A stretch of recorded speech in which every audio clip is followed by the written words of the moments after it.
मनदीप, लाख टके की बात में सबसे पहले बात होगी काशवी के दाल मंडी में सड़क चौड़ीकरण के लिए 181 घरों और 6 धार्मिक स्थलों को हटाने का 17 अक्टूबर तक का नोटिस दिया गया है।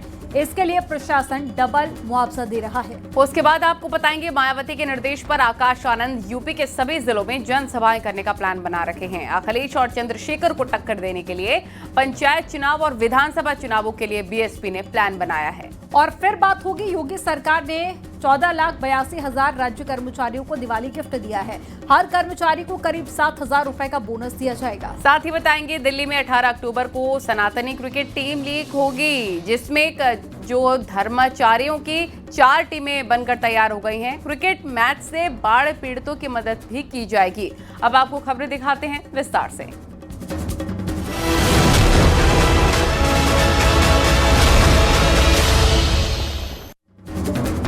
योगी सरकार में पिछले 8 साल में अपराध के प्रति जीरो टॉलरेंस के तहत कार्रवाई का आंकड़ा जारी किया गया है।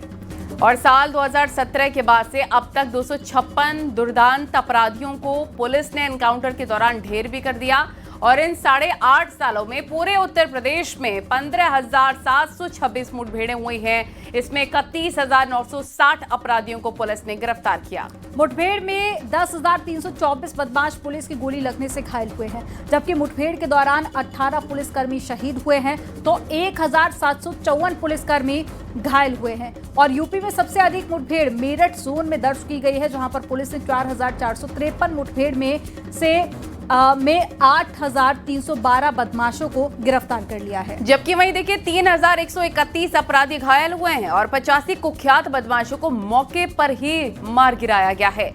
वाराणसी जोन एनकाउंटर में दूसरे नंबर पर है। यहां पर 1,108 मुठभेड़ें हुई हैं, जिसमें 2,128 अपराधियों को गिरफ्तार किया गया है, जबकि 27 अपराधियों को मुठभेड़ में ढेर किया गया। मुठभेड़ के मामले में आगरा जोन तीसरे स्थान पर है, जहां पर 2,374 एनकाउंटर की कार्रवाई की गई है, जिसमें 5,631 अपराधियों को दबोचा गया है। इस दौरान 816 अपराधी घायल हुए हैं, जबकि 22 अपराधी मार गिराए गए। चुनाव आयोग ने बिहार चुनाव की तारीखों के साथ ही एक नए नियम का ऐलान भी कर दिया था कि पोलिंग बूथों पर बुर्के में वोट डालने के लिए गई वोटर्स पर अगर शक हुआ तो कोई महिला अधिकारी पर्दा हटाकर उनकी फोटो आईडी से चेहरा मिलान कर सकती है। चुनाव आयोग की ये व्यवस्था घूंघट में और बुर्के में जाने वाली दोनों तरह के वोटर्स के लिए है, लेकिन एसपी को बुर्के को लेकर पीड़ा है, घूंघट को लेकर नहीं। एसपी ने चुनाव आयोग के नए आदेश पर ऐतराज जताया है। आपको रिपोर्ट में दिखाते हैं। आंगनबाड़ी सेविकाएं हैं, वो हर बूथ पर उपलब्ध रहेंगी और आवश्यकता पड़ने पर उनकी चेकिंग होगी। चुनाव आयोग के बुर्के वाले नए नियम पर बवाल मचा हुआ है। मतलब पहले चिल्लाओ, जगह जगह घूमकर आरोप लगाओ कि चुनाव आयोग वोट चोरी कर रहा है, और जब चुनाव आयोग वोटिंग में धांधली रोकने के लिए नए नियम बना दे तो उस पर फिर हल्ला काटो। इसको ऐसे समझिए कि अभी तक देश भर में घूम घूम कर चुनाव आयोग पर वोट चोरी का आरोप कांग्रेस पार्टी लगा रही थी। उसी कांग्रेस पार्टी की गठबंधन सहयोगी समाजवादी पार्टी में राहुल गांधी के सुर में सुर मिला रही थी। लेकिन जब चुनाव आयोग वोटिंग के दौरान धांधली को रोकने के लिए नए नियम बना दिए तो सबसे पहली तकलीफ इन्हीं पार्टियों को होने लगी। दरअसल चुनाव आयोग ने बिहार विधानसभा चुनाव की तारीखों के ऐलान के साथ ही एक नए नियम का ऐलान कर दिया है कि पोलिंग बूथों पर बुर्के में वोट डालने के लिए वोटरों पर अगर शक हुआ तो कोई महिला अधिकारी पर्दा हटाकर उनकी फोटो आईडी से चेहरा मिलान करेगी, जिसके बाद चुनाव आयोग के आदेश पर सियासत देखने को मिल रही है। देश धर्मनिरपेक्ष है, किसी की भी पहचान धर्म के नाम पे नहीं की जा सकती, लेकिन चुनाव आयोग को बुर्के वाली महिलाओं की अलग से पहचान करना चाहती है। ये निंदनीय है। समाजवादी पार्टी इस आदेश को दुर्भाग्यपूर्ण मानती है और चुनाव आयोग से इस बात की मांग करती है कि वो अपने फैसले पे पुनर्विचार करे, अन्यथा समाजवादी पार्टी कानूनी राय लेके आगे इस पे कार्रवाई करेगी। अगर मान लीजिए किसी को कोई संदिग्ध लगता है या शंका होती है कि ये गलत है, तो उस जगह के ऊपर जो महिला अगर कर्मी है तो उनके लिए एक खुसूसी जगह बनाई जाए जहां पर उनकी आईडी, उनके चेहरों को देखा जा सकता है, लेकिन गैर मर्दों के सामने उनके चेहरे के पर्दे को हटाना ये गैर शरई और गैर कानूनी है। ये मुतालबा करते हैं इलेक्शन कमीशन से कि जिस तरीके से अभी तक औरतें, मुस्लिम औरतें वोट डालती थीं, उसी तरीके पर डालने की इजाज़त दी जाए। बुर्का उतरवाने की कतई जो है इस सिलसिले में उनको पाबंद न किया जाए। ये बिल्कुल संविधान के और दस्तूर के खिलाफ है। पोलिंग बूथों पर पर्दानशी महिलाओं की पहचान सुनिश्चित करने में कोई पुरुष चुनाव अधिकारी शामिल नहीं होगा। इसलिए बीजेपी का कहना है कि चुनाव आयोग के इतनी साफ गाइडलाइन के बाद भी बेमतलब का बखेड़ा खड़ा करने की कोशिश की जा रही है। अगर पर्दानशी महिलाएं हैं, बुर्का नशी महिलाएं हैं, तो अगर उनका बुर्का या पर्दा हटा करके उनकी पहचान सुनिश्चित की जाए तो इस बात में समाजवादी पार्टी को आपत्ति क्या है? समाजवादी पार्टी क्या पर्दे और बुर्के की आड़ में फर्जी वोटिंग कराने की पक्षधर है? आखिरकार इन्हें पारदर्शी व्यवस्थाओं से डर क्यों लगता है? मजहबी वोट बैंक के तुष्टीकरण के लिए फर्जीवाड़ा करना चाहते हैं।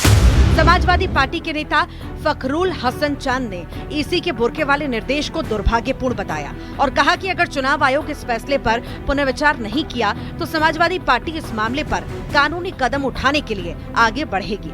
वहीं मुस्लिम धर्म गुरुओं ने कहा है कि गैर मर्दों के सामने बुर्का नशी महिलाओं के चेहरे को बेपर्दा करना शरीयत के खिलाफ है।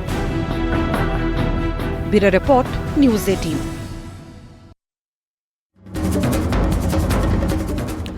रामपुर से समाजवादी पार्टी के सांसद मोहिबुल्लाह नदवी आज एक ही दिन में दो बार सुर्खियों में आए। पहली बार हाईकोर्ट के एक फैसले ने उन्हें झटका दिया तो वहीं दूसरी बार वो खुद अपनी एक हरकत से खबर बन गए।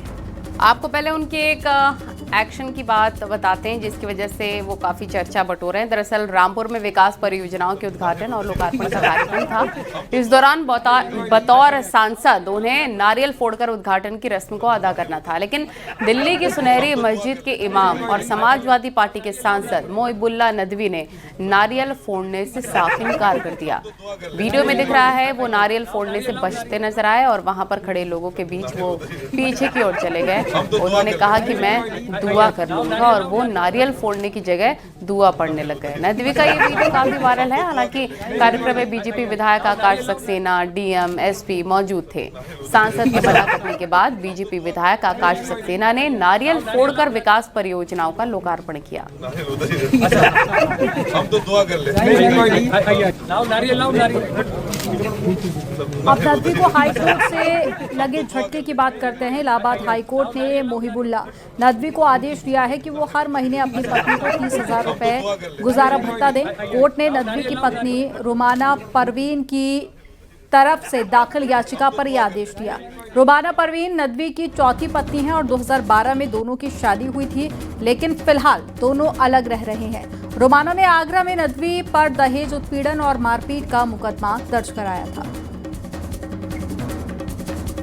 तो ग्राफिक्स के माध्यम से आपको बता रहे हैं हम, चौथी पत्नी को गुजारा भत्ता देंगे अब नदवी। कोर्ट की तरफ से ये बड़ी बात सामने आई है। और 2012 में रोमाना से शादी हुई थी और आगरा में दहेज उत्पीड़न और मारपीट पर उन पर एफआईआर दर्ज है।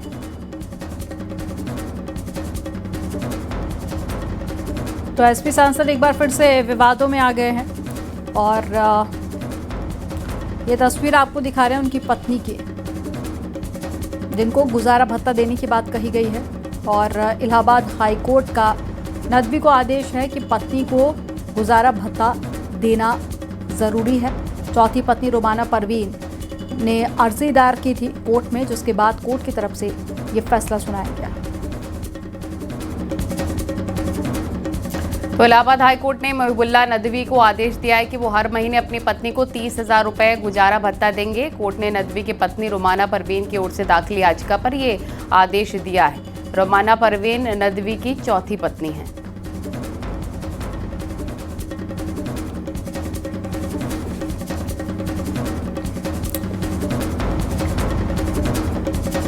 और काशी में दाल मंडी इलाके में सड़क चौड़ीकरण के लिए प्रशासन ने 187 घरों पर नोटिस लगाए हैं। मकान और दुकानों का मूल्यांकन करने के बाद 2 गुना मुआवजा देने की योजना है। लोक निर्माण विभाग ने थाना चौक में अस्थायी ऑफिस बनाकर लोगों के डाउट क्लियर करने के लिए टीम बनाई है और लोगों से 17 अक्टूबर तक अपने कागजात दिखाकर मुआवजा देने को कहा गया है। आपको रिपोर्ट में दिखाते हैं।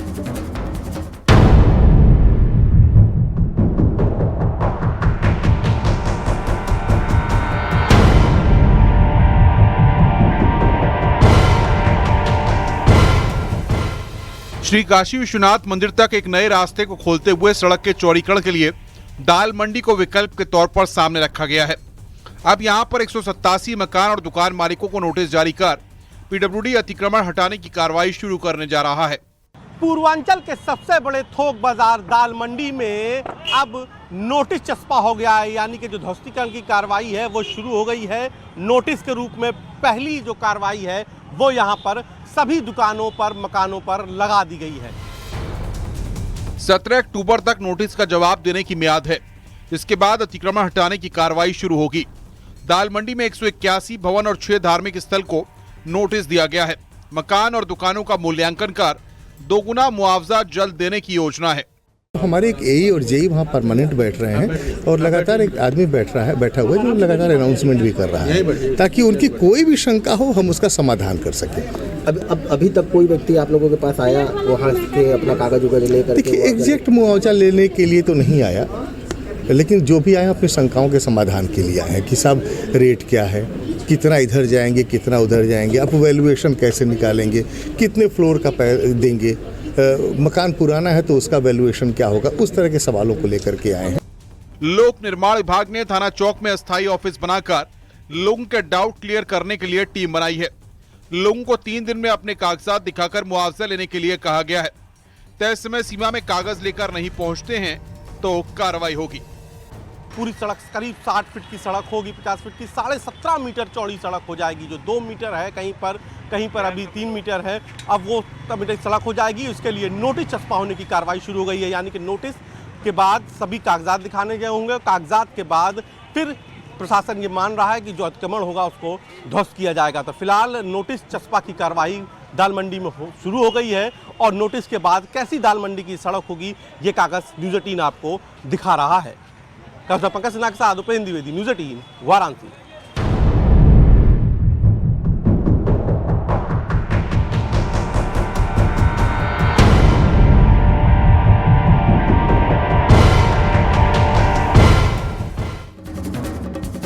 सीएम योगी ने दीपावली पर राज्य कर्मचारियों को वित्तीय वर्ष 2024-25 के लिए बोनस का गिफ्ट दिया है।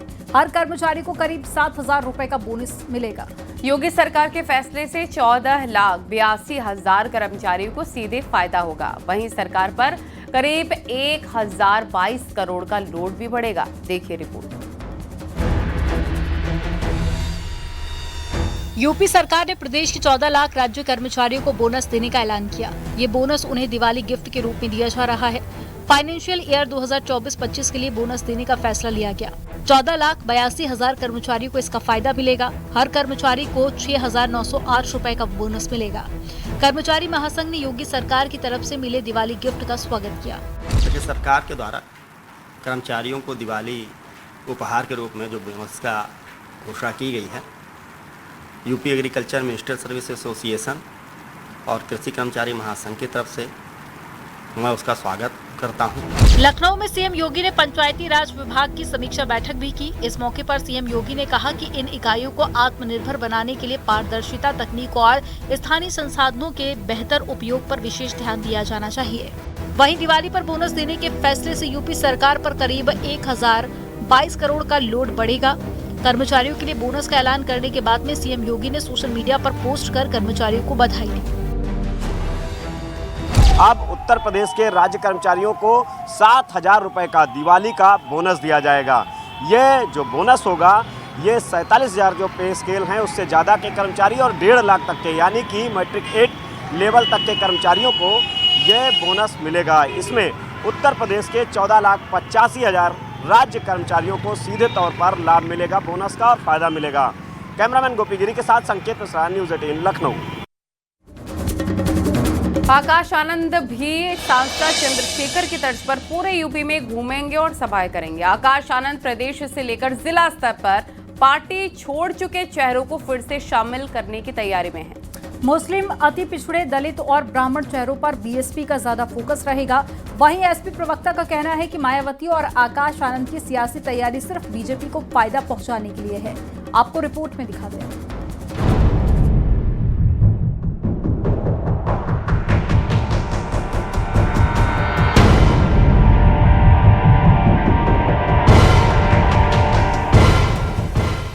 लखनऊ में हुई बीएसपी की रैली में मायावती ने आकाश आनंद को पार्टी का मुख्य चेहरा बनाकर पेश किया।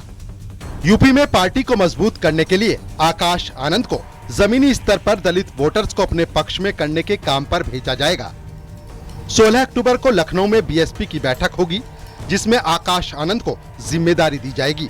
राजनीति के जानकार मानते हैं कि यूपी में विधानसभा चुनाव को लेकर वक्त कम है और मायावती के सामने चुनौतियां ज्यादा हैं। ऐसे में आकाश आनंद किस अंदाज से काम करते हैं, ये ज्यादा मायने रखेगा। हर बात पे आक्रामकता अगर कोई पार्टी दिखाती है तो उसको भी हमेशा बेनिफिट नहीं होता है। कुछ वोट उनका कंसोलिडेट हो जाता है, लेकिन बहुत सा वोट बिखर जाता है। इसके अलावा बीएसपी के सामने सबसे बड़ी चुनौती यह है कि क्या वो बीजेपी या समाजवादी पार्टी को कड़ी टक्कर देने की स्थिति में है, यानी जो तीसरा कोण वो बनाएगी। यहाँ पे भी आकाश आनंद को बहुत काम करने की जरूरत है। मायावती ने अपनी रैली से अखिलेश यादव पर सीधा और बड़ा हमला बोला था। ऐसे में एसपी भी मायावती और आकाश आनंद पर पलटवार कर रही है। एसपी प्रवक्ता का कहना है कि आकाश आनंद बीजेपी के खिलाफ कुछ बोलेंगे तो मायावती उन्हें फिर से साइडलाइन कर देंगी। तो सिर्फ आकाश आनंद को 2027 के चुनाव में वो टच कराएंगे। अगर उस टच का रिएक्शन बीजेपी दे देगी कि आकाश आनंद ये गलत बोल रहे हैं, तो वो उनको सदैव ऊपर ही रखेंगी, जमीन पे नहीं उतारेंगे। बीएसपी की तरफ से ये उम्मीद जताई जा रही है कि आकाश आनंद जब जमीन पर उतरेंगे तो दलित वोट बैंक उनसे जुड़ेगा।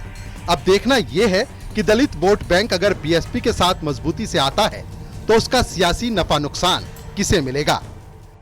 कि बहुजन समाज पार्टी ने फैसला किया है कि आकाश आनंद को उत्तर प्रदेश की धरती पर उतारा जाएगा। अक्टूबर को उत्तर प्रदेश की राजधानी लखनऊ में एक बड़ी बैठक होने जा रही है। उसके बाद ये बात तय हो जाएगी कि आकाश आनंद उत्तर प्रदेश के सभी जिलों में जाकर पार्टी को मजबूत करने की कवायद शुरू करेंगे। कैमरा पर्सन अनिल के साथ अलाउद्दीन, न्यूज़ 18।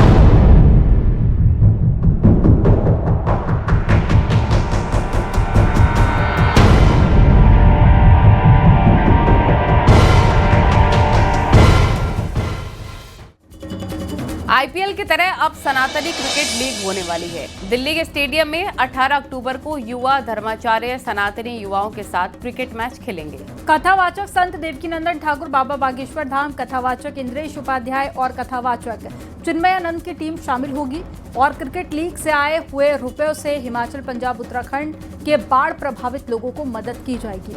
आपको रिपोर्ट में दिखाते हैं।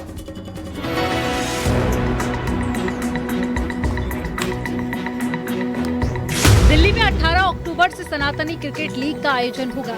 दिल्ली के करनैल सिंह स्टेडियम में युवा धर्माचार्य सनातनी युवाओं के साथ में क्रिकेट मैच खेलेंगे। कथावाचक संत देवकीनंदन ठाकुर बाबा बागेश्वर धाम, कथावाचक इंद्रेश उपाध्याय और कथावाचक चिन्मयानंद की टीम शामिल होंगी। देवकीनंदन की टीम वृंदावन वॉरियर्स, बाबा बागेश्वर की टीम बजरंग ब्लास्टर्स, कथावाचक इंद्रेश उपाध्याय की टीम राधे रॉयल्स और कथावाचक चिन्मयानंद की टीम राघव राइडर्स के नाम से मैदान में उतरेगी। 4 टीम होंगी। इसमें हमारे मेरे प्यारे अनुज श्री धीरेन्द्र शास्त्री जी भी रहेंगे, एक टीम उनकी रहेगी। एक हमारे इंद्रेश उपाध्याय जी जो वृंदावन से ही मेरे बहुत प्रिय हैं, वो उनकी एक टीम रहेगी। चिन्मयानंद बापू जी जो रामकथा कहते हैं, एक टीम उनकी रहेगी और एक टीम हमारी भी रहेगी। तो ये चारों टीम मिलके क्रिकेट मैच खेलेंगी। अयोध्या के संत राजूदास का कहना है कि खेल को खेल भावना से देखना चाहिए। टीम का नाम देवी देवताओं के नाम पर रखा है। अगर कोई हारेगा तो भक्त भगवान से हारे और भगवान भक्त से हारे, इसमें कोई बुराई नहीं है। खेल के माध्यम से संदेश देने का भाव ये है कि आप पड़े मत रहो, खेलो कूदो। जब खेलोगे तो स्वस्थ रहोगे। इसके नाते ये मैच है और चाहे संत होने के नाते राम जी के नाम से, हनुमान जी के नाम से, लक्ष्मण जी के नाम से, भरत जी के नाम से ही टीम बनाई जाएगी और रावण के नाम से थोड़ी नहीं बनाई जाएगी। भक्त भगवान से हार जाएगा, भगवान भक्त से हारेगा, ऐसा तो होना ही है। इस क्रिकेट लीग से आए हुए पैसों में हिमाचल, पंजाब और उत्तराखंड के बाढ़ प्रभावित लोगों की मदद की जाएगी। सनातन न्यास फाउंडेशन के जरिए बाढ़ पीड़ित परिवारों तक राशन के अलावा दैनिक जरूरतों का सामान जैसे कपड़े, बर्तन, फर्नीचर, अनाज, बिस्तर पहुंचाया जाएगा। Bureau report, news 18 UP Uttarakhand.